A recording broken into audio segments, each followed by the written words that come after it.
En su libro Queen of Cuba, el exagente del FBI, Peter Lapp, relata la detención de Ana Montes, una estadounidense que espió 17 años para Fidel Castro.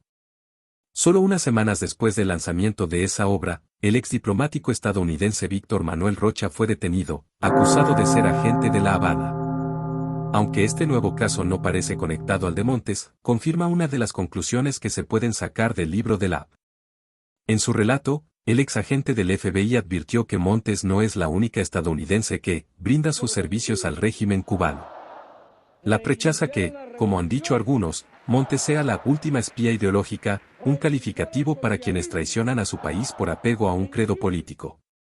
En el caso de Rocha, las revelaciones hacen sospechar que el exdiplomático estuvo motivado también por la inclinación hacia la ideología izquierdista, independientemente de que haya recibido pago material.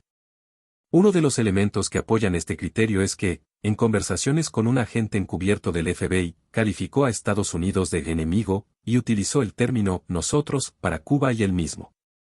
El presunto espía se jactó de que su trabajo fortaleció la revolución, ante los golpes del enemigo, es decir, de Estados Unidos.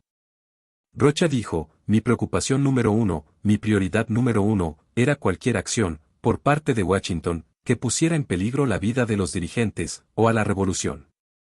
En noviembre de 2022, después de recibir señales sospechosas, el FBI aprovechó el convencimiento ideológico de Rocha, y también de su ego pues, aparentemente, los servicios de inteligencia cubanos dejaron de utilizarlo cuando se jubiló.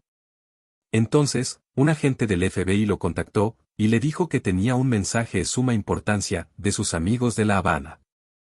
Durante 3 conversaciones, grabadas y filmadas, el exdiplomático estadounidense le dio al agente suficiente información para acusarlo, en noviembre de 2023, luego de más de un año de investigaciones.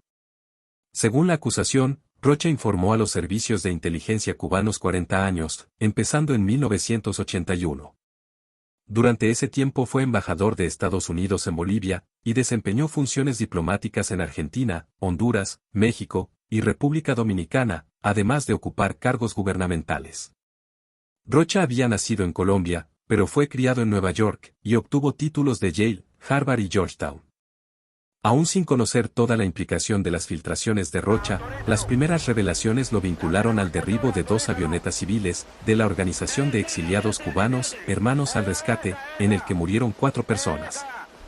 Pero, más allá de otros elementos que se conozcan, el caso confirma la advertencia que Lapp, el autor de Queen of Cuba, hizo a los servicios de contrainteligencia estadounidense, sobre la actividad de potenciales espías de inspiración ideológica, más que por beneficios económicos. Al respecto, advirtió también, que muchos son personas fascinadas por la interpretación glamurosa de la izquierda, impartida en centros de educación de Estados Unidos. Esa advertencia parece confirmarse con Rocha, quien, en el mejor de los casos, sería el penúltimo espía ideológico al servicio del espionaje cubano, que mantiene a Estados Unidos como su principal objetivo de penetración. Para seguir el tema, y otros como este, suscríbete al canal, y danos un like, si quieres apoyar nuestro proyecto de información sin censura.